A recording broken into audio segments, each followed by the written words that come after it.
Chapter 7. Nancy Turns Sleuth.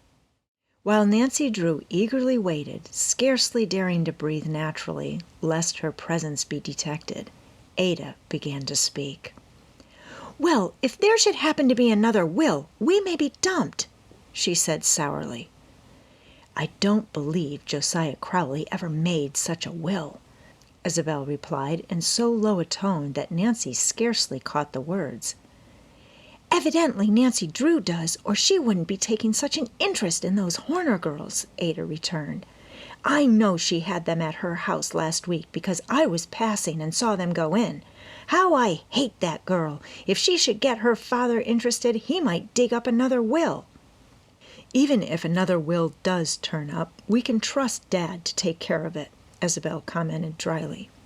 "You mean he would—" "Never mind what I mean," Isabel insinuated darkly. "Mother and Dad wouldn't be simple enough to let that money get away from us. It's ours by right, anyhow. Didn't Josiah Crowley live on us?" "Yes, we ought to have all of the money after enduring him for nearly 3 years. Just the same, I don't like the way Nancy Drew has taken up with the Horner girls. She always did have a way of nosing into things she had no business to find out." "Oh, pooh for her," Isabel scoffed. "Let her try to discover anything she likes. The money was given to us fairly enough." The conversation ended abruptly as Isabel and Ada arose from the bench and walked on down the street. Nancy waited until they were out of sight and then emerged from the bushes. "There may be a chance to find that missing will after all," she reasoned, as she sank down on the bench vacated by Isabel and Ada. Nancy had always been convinced that Josiah Crowley had made a second will. However, since her talk with the Horner girls, she had shared her father's opinion that the document had fallen into the hands of the Tophams only to be destroyed. This conviction had discouraged her. Now, the information which she had gleaned from the snatch of overheard conversation gave her new hope. From what Isabel and Ada had said, she was led to believe that if Josiah Crowley had made a second will, the Tophams were as ignorant as herself concerning its whereabouts. "Anyway, it's encouraging to know the will hasn't been destroyed," Nancy told herself. "But there's one thing certain. If the Tophams ever get their hands on it, they'll take care it never comes to light. From what Isabel and Ada said, I judge they're beginning to realize their position is anything but secure. If I'm ever to find that will, I must get busy before they beat me to it." Nancy Drew possessed her father's liking for a mystery, and she delighted in a battle of wits when championing a worthy cause.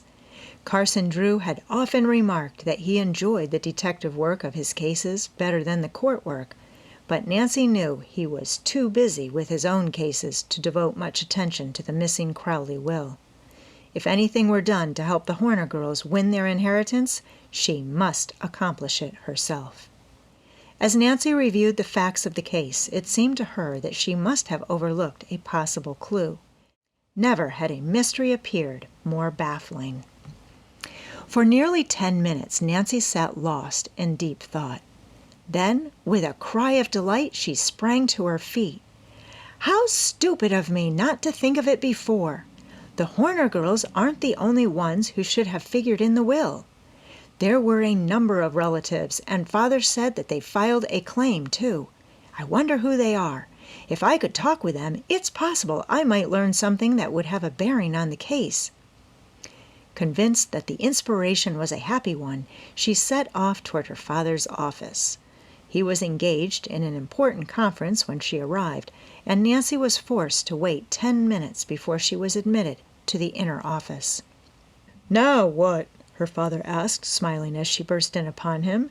"Is it a new dress you want?" Nancy's cheeks were flushed and her eyes danced with excitement. "Don't try to tease me," she protested. "I've stumbled onto something important, and I want information." "At your service, Nancy," Mr. Drew said. "But if it's about that Crowley case, I've told you everything I know."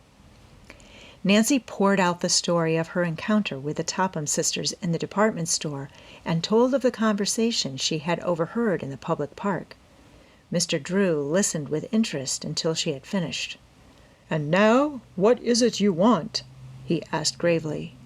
I thought if I went to those other relatives I might be able to learn something which may help solve the mystery.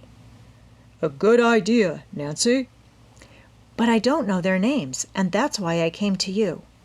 "I wish I could help you, but I'm afraid I can't," Mr. Drew said regretfully. Nancy's face fell. "Wait a minute," he called, as she turned to leave. "I can't supply the names you want, but I think I can tell you where to find them." Where? "At the courthouse. They should be on file." He glanced at his watch and frowned. "But I'm afraid it is too late to go there this afternoon." Oh, and I am anxious to find out right away, Nancy declared in disappointment. If I delay even a single day, the Tophams may get ahead of me and find that will. Suddenly her face brightened as she thought of something. I know! I'll jump into the roadster and run out and have a talk with the Horner girls. They should be able to furnish me the information. "You can try them, at least." That's just what I'll do, Nancy decided as she turned again toward the door. "Just a minute." Carson Drew stopped her. "I wonder if you realize just what you are getting into, Nancy?" Why? What do you mean? "Only this. Detective work isn't always the safest occupation in which to engage. I happen to know that Richard Topham is an unpleasant man when crossed. If you actually succeed in learning anything which may help the Horner girls, you are certain to have the Tophams in your wool." I'm not afraid of them, Father. "Good," Mr. Drew exclaimed. "I was hoping you would say that. I'm glad you have the courage of your convictions, but I didn't want you to march off into battle without a knowledge of what undoubtedly you will be up against." Battle? "Yes, battle. Rest assured the Tophams won't give up the fortune without a bitter struggle. However, if they attempt to make serious trouble, I promise to deal with them myself. I only wish I had the time to help you find the will." And if I find it? "I'll take the matter into court." Oh, thank you.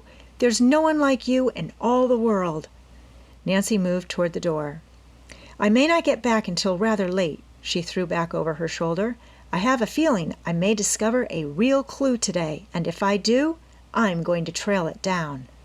With characteristic impetuosity, she darted from the room, permitting the office door to bang behind her.